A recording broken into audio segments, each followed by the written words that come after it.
Legal, ligação covalente. A ligação covalente ela ocorre por compartilhamento de elétrons sempre aos pares. Isso que é importante a gente notar.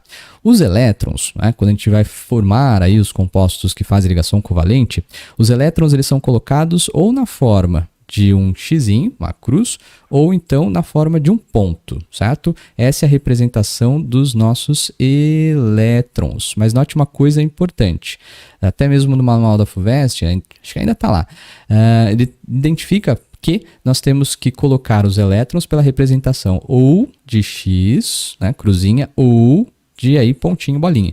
Tá? Eu não posso aí misturar as coisas. Se eu comecei com X, vai com X. Se eu comecei com ponto, vai com ponto. Mas nunca faz X de um ponto para o outro. Por quê? Elétron é elétron. Né? Mesmo que seja de átomos diferentes, elétron continua sendo elétron. Agora, quem faz a ligação covalente? Nós temos aqui os ametais com ametais fazendo ligação covalente, né?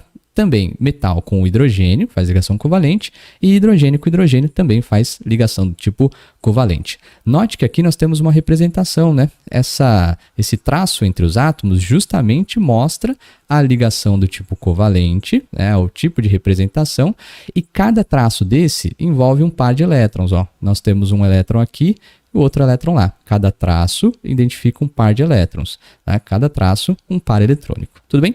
Muito bom. Vamos fazer alguns exemplos, então. Vou pegar aqui, por exemplo, hidrogênio. Quero ligar hidrogênio com hidrogênio, certo? Eu sei que o hidrogênio ele tem um único elétron na sua camada de valência. Tá? Bom, quantos átomos de hidrogênio eu vou colocar aqui? Vou pegar 2 inicialmente, né? Pega o outro aí, átomo de hidrogênio. E aí eles começam a compartilhar elétrons aqui. O compartilhamento a gente faz dessa maneira, né? Compartilha, faz uma caixinha entre os elétrons.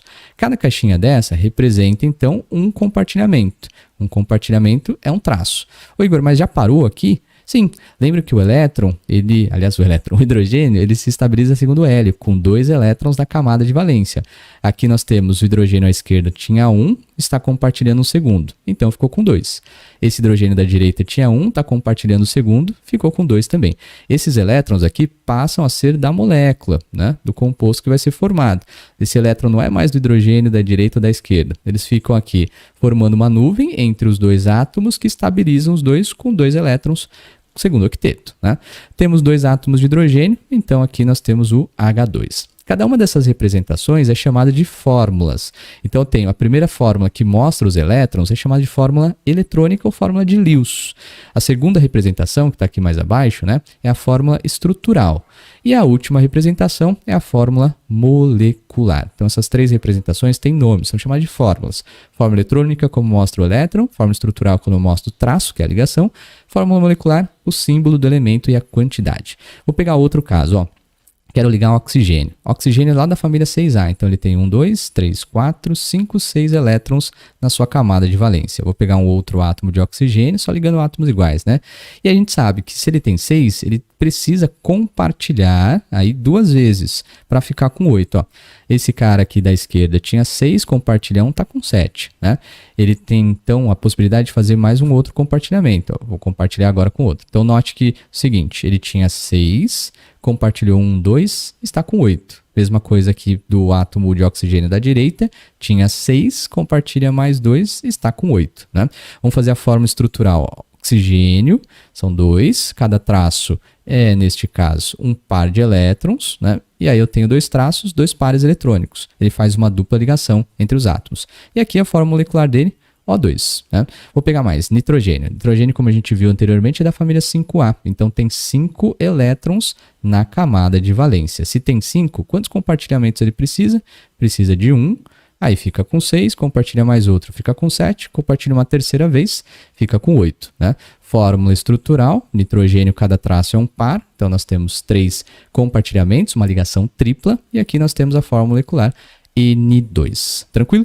Então essas são as fórmulas de representação para os compostos que fazem ligação covalente. Lembrando que todos os compostos que fazem ligação covalente são chamados de moléculas. Quando ele faz ligação iônica, são chamados de compostos iônicos. Moléculas só posso chamar quando nós temos a ligação do tipo covalente. Né? E vai lembrar, nós temos ligações simples, duplas e triplas. Na ligação simples, nós temos uma ligação do tipo sigma, na dupla uma é sigma e a outra é pi, e aqui na ligação tripla uma é sigma e as outras duas são ligações do tipo pi. Lembrando também que, energeticamente falando, nossa, esse pi ficou horrível, a ligação do tipo pi, ela é mais fraquinha em relação à ligação do tipo sigma. Legal, aí entra uma coisa que às vezes fica meio confuso, a ligação covalente dativa, se ela existe, se ela não existe, né? E o PAC fala que não tem, fala que tem, enfim. Tem, a gente representa e fica mais fácil de a gente entender as ligações. Então, ligação covalente dativa também chamada de coordenada. Hoje a gente não precisa representar aí na forma como era antes, já te explico. Ó, eu tenho um elemento, como é que se forma a ligação covalente dativa? Tem um elemento químico A que ele já está estabilizado com 2, aqui 4, 6, 8 elétrons. Né? Como ele foi estabilizado, sei lá, ele já fez todas as ligações, ele está estável. Né? Não vai pensar que ele é um gás nobre, ele está estável de alguma maneira. Então tá aí.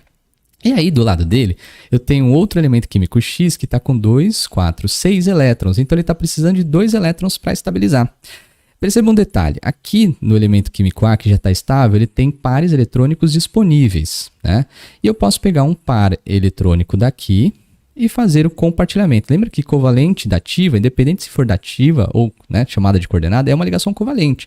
Então, sempre compartilha elétrons aos pares. E o compartilhamento vai ser feito do átomo que já está estável, com 8 elétrons, para quem precisa de 2. Então, eu pego sempre um par de quem já estabilizou e compartilho na direção e sentido daquele que precisa de 2 elétrons. É por isso que a ligação covalente dativa era representada antes por uma seta, né? Então, se nós pegarmos aqui o ozônio, O3, nós vamos ter lá o oxigênio, que tem 1, 2, 3, 4, 5, 6 elétrons da camada de valência, né? Vou pegar um outro átomo aqui de oxigênio e um terceiro átomo de oxigênio, beleza? Bom, se eu começar aqui a fazer o compartilhamento, eu estabilizei aqui, certo? Os dois. Primeiro sempre estabiliza 2 átomos adjacentes. Depois você pensa no terceiro. Todo mundo aqui está com 8, só que esse átomo da direita, ele ainda precisa de 2. Perceba que o oxigênio central, ele tem 2 elétrons disponíveis. Elétrons que fazem ligação são elétrons ligantes. Elétrons que estão aí fora de ligação química são elétrons disponíveis não ligantes, né? Então pega aqui um par de elétrons que está disponível, compartilha na direção e sentido de quem precisa de 2. Então nós vamos ter lá uma dupla ligação entre esses 2 átomos de oxigênio e uma ligação covalente dativa entre o terceiro ou outro átomo de oxigênio, que nós podemos representar assim, ou hoje, muito mais comum, colocar simplesmente uma ligação simples, aí representando a ligação covalente dativa, certo? Então tá aí, essa representação da ligação dativa, que é muito comum ser comentada quando a gente fala lá dos ácidos e bases de Lewis. Legal. Exceções da regra do octeto nós temos basicamente 2, né? O berílio, que fica estável com 4 elétrons na sua camada de valência, e o boro, que fica estável com 6 elétrons de camada de valência. Essas são as 2 exceções aí clássicas em relação à regra do octeto. Muito importante lembrar, principalmente quando a gente for formar aí a geometria molecular, enfim, analisar a polaridade, então preciso saber dessas exceções. Legal. E aí o último tipo de ligação que a gente estuda é a ligação metálica. Ó, nós temos aí, ocorre entre metais que podem ser metais iguais ou diferentes entre si. É importante lembrar, a ligação metálica é sempre dada entre metais. Se são iguais, beleza, são diferentes, ótimo também. Tá? Não segue a regra do octeto. Muitas vezes a gente fica perdido e quer aí jogar a definição do octeto para cima da ligação metálica. Não tem. Ligação metálica se explica de outra maneira. E qual seria essa outra maneira? O modelo conhecido como mar de elétrons. Quem explica não é a regra do octeto, e sim o modelo mar de elétrons. Como é que funciona então esse modelo mar de elétrons? Ó, imagina que eu tenho aqui a estrutura de um metal, né? Então peguei um metal e a gente vai dar uma olhadinha na sua estrutura microscópica, né?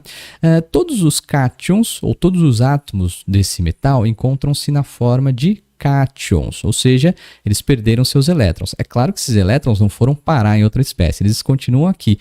Então nós temos vários elétrons, que são os elétrons das camadas de valência aqui desses átomos, desse metal, e esses aí elétrons, eles ficam, claro, eles não ficam parados, eles ficam para lá e para cá, né, estabilizando todos os outros átomos, ó. Eles ficam lá andandinho, nadandinho no caso, aí de um lado para o outro. Então, ele é chamado de modelo mar de elétrons porque na ligação metálica nós podemos falar que nós temos um monte de cátions metálicos imersos num mar de elétrons. Poético, não é mesmo? Então nós temos um monte de elétrons aí, né, formando um mar em relação aos cátions metálicos. É por isso, por exemplo, que os metais são bons condutores tanto de calor quanto de corrente elétrica. Pensando na corrente elétrica, se nós aplicarmos uma diferença de potencial aqui na superfície do metal, os elétrons todos eles vão correr numa direção em sentido específico, né? Em relação aí à polaridade que nós temos dos eletrodos. E também, claro, pela movimentação desses elétrons livres, nós temos aí a capacidade de conduzir muito bem a corrente elétrica, né? Aliás, o calor. E perceba também que aqui eles são, né, como característica de metal, eles são dúcteis e maleáveis, a gente pode dar umas pancadas aqui. Se a gente começar a dar umas pancadas, perceba que eles têm a possibilidade de aí trazer o cátion para um lado, para o outro. Essa também é uma característica, a maleabilidade interessante que a gente pode ver na ligação do tipo metálica. Beleza? Muito bom.